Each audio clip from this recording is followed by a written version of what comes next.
എൻ്റെ പേര് ശ്രീലക്ഷ്മി. ഞാനിവിടെ റിലയൻറ്റ് ഇൻസ്റ്റിറ്റ്യൂട്ട് ഓഫ് ടെക്നോളജിയിൽ ഡിപ്ലോമ ഇൻ ടെക്ല സ്ട്രക്ചേഴ്സാണ് പഠിക്കുന്നത്. ഞാൻ ബിടെക് സിവിൽ എഞ്ചിനീയറിംഗ് ആയിരുന്നു. അതിനുശേഷം എനിക്കിവിടെ എറണാകുളത്ത് ഒരു നല്ലൊരു കമ്പനിയിൽ ജോബ് കിട്ടി. അത് കണ്ടിന്യൂ ചെയ്ത് കഴിഞ്ഞപ്പോഴാണ് ഇടയ്ക്ക് വെച്ചിട്ടാണ് എനിക്ക് എംടെക് പഠിക്കണം എന്നുള്ളൊരു ആഗ്രഹം തോന്നി. ഞാൻ എംടെക് സ്ട്രക്ചറൽ എഞ്ചിനീയറിംഗ് എടുക്കുന്നത്. അപ്പോൾ എംടെക്കിൻ്റെ സ്ട്രക്ചറൽ എഞ്ചിനീയറിംഗ് കോഴ്സ് കഴിഞ്ഞപ്പോഴേക്കും ഗ്രാജുവേഷൻ കഴിഞ്ഞപ്പോഴേക്കും ഞാൻ വേറൊരു ഒരു ജോബ് എനിക്ക് കിട്ടി. ഞാൻ അവിടെ ജോയിൻ ചെയ്തു. അവിടെ എനിക്കൊരു ചെറിയൊരു ബ്രേക്ക് വന്നപ്പോഴാണ് ഞാൻ ടെക്ല സോഫ്റ്റ്വെയറിനെ കുറിച്ച് കൂടുതൽ അറിയുന്നതും പിന്നെ അത് കണ്ടിന്യൂ ചെയ്യാനായിട്ട് താല്പര്യപ്പെടുന്നതും. അങ്ങനെ റിലയൻറ്റുമായിട്ട് കോൺടാക്ട് ചെയ്ത് അവിടെ ഡിപ്ലോമ കോഴ്സ് അറ്റൻഡ് ചെയ്യാനായിട്ട് ശ്രമിക്കുന്നതും അങ്ങനെയാണ്. ടെക്ല പഠിക്കാൻ തീരുമാനിച്ചെന്ന് വെച്ചാൽ അത് സ്റ്റീലാണ് കൂടുതലും ഫോക്കസ് ചെയ്യുന്നത്. സ്റ്റീൽ ഡീറ്റെയിലിംഗ് ആണ് നമുക്ക് കൂടുതലും ചെയ്യേണ്ടത്. അപ്പം മോഡലിങ്ങും ഡീറ്റെയിലിങ്ങും ഒരേപോലെ നമ്മൾ ചെയ്യുന്ന ഒരു ഇൻസ്റ്റിറ്റ്യൂട്ട് ഞാൻ ഇവിടെ കണ്ടുള്ളൂ. എറണാകുളം റിലയൻറ്റ് ഇൻസ്റ്റിറ്റ്യൂട്ടിലേ കണ്ടുള്ളൂ. ബാക്കി എനിക്ക് ട്രാവൽ അഫോർഡബിൾ ആയിരുന്നില്ല ബാക്കിയുള്ള പ്ലേസുകളൊന്നും. അപ്പോൾ എനിക്ക് കൺവീനിയൻ്റ് ആയിട്ടുള്ളൊരു സ്ഥലം ഈ ഒരു എറണാകുളം ആയതുകൊണ്ട് ഞാൻ അവിടെ ചൂസ് ചെയ്തു. റിലയൻറ്റ് എനിക്ക് ഭയങ്കര കംഫോർട്ടബിൾ ആയിരുന്നു. എനിക്ക് കൂടുതലും പെട്ടെന്ന് എനിക്ക് ക്യാച്ചപ്പ് ചെയ്യാൻ പറ്റുമായിരുന്നു. സോഫ്റ്റ്വെയർ കൊണ്ട് എനിക്കൊരു ഇഷ്യൂ ഒന്നും ഉണ്ടായില്ല. അതുപോലെ ജിതിത് സാറ് അത്യാവശ്യം നന്നായിട്ട് ഗൈഡ് ചെയ്യുന്നുണ്ടായിരുന്നു. ഡൗട്ട്സൊക്കെ ആണെങ്കിലും പെട്ടെന്ന് തന്നെ ക്ലിയർ ചെയ്യും.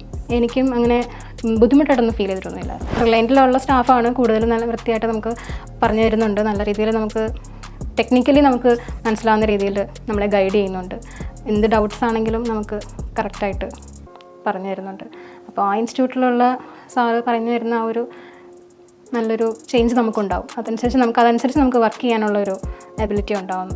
3D മോഡലിംഗ് ടെക്ല എന്ന് പറയുന്നത് 3D മോഡലിങ്ങും വിത്ത് ഡീറ്റെയിലിങ്ങുമാണ്. അപ്പോൾ നമുക്ക് മോഡലിംഗ് ചെയ്തിട്ട് നമുക്ക് ഡയറക്റ്റ്ലി ടെക്ലയിൽ നമുക്ക് ഡീറ്റെയിലിങ് എടുക്കാൻ പറ്റും.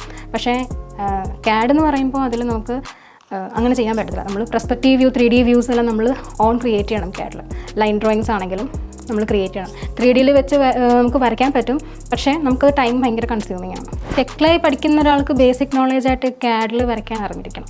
അറ്റ്ലീസ്റ്റ് ഒരു ലൈൻ ഡയഗ്രാം എന്തെങ്കിലും ഒന്ന് ലൈൻ നമ്മൾ സ്കെച്ചായിട്ട് വരയ്ക്കാനുള്ളൊരു കഴിവുണ്ടായിരിക്കണം. നമുക്ക് ടെക്ലയിൽ ആക്ച്വലി നമുക്ക് ഡയറക്റ്റ് സോഫ്റ്റ്വെയർ ഓണായിട്ട് 2D മോഡൽസ് എടുത്ത് തരും. നമുക്കത് വരയ്ക്കേണ്ട ആവശ്യമില്ല. പക്ഷേ CADൽ നമുക്കത് വരയ്ക്കണം. അപ്പോൾ ഇൻ കേസ് നമുക്ക് PDF ആയിട്ട് ഡ്രോയിങ്സ് അല്ലെങ്കിൽ ഡീറ്റെയിലിംഗ് കാണും. ആ ഡീറ്റെയിലിംഗ് നമുക്ക് റീഡ് ചെയ്യാൻ നമുക്ക് അറിയണമെന്നുണ്ടെങ്കിൽ നമുക്ക് എങ്ങനെ അത് വരച്ച് എങ്ങനെയാണ് വരുന്നതെന്നുള്ളത് ഒരു ബേസിക് കൂടുതലും ഗേൾസ് ചൂസ് ചെയ്യാറുണ്ട്. മാരീഡ് ആയിട്ടുള്ളവരാണെങ്കിലും പുതിയൊരു ഫീൽഡിൽ ഒരു സ്റ്റാർട്ടിംഗ് പോയിൻ്റായിട്ട് കരിയർ സ്റ്റാർട്ടിംഗ് ആയിട്ട് നോക്കാനുള്ളവരുമൊക്കെ കൂടുതൽ പേരും ഈ കോഴ്സ് എടുക്കുന്നതായിട്ട് ഞാൻ കണ്ടിട്ടുണ്ട്.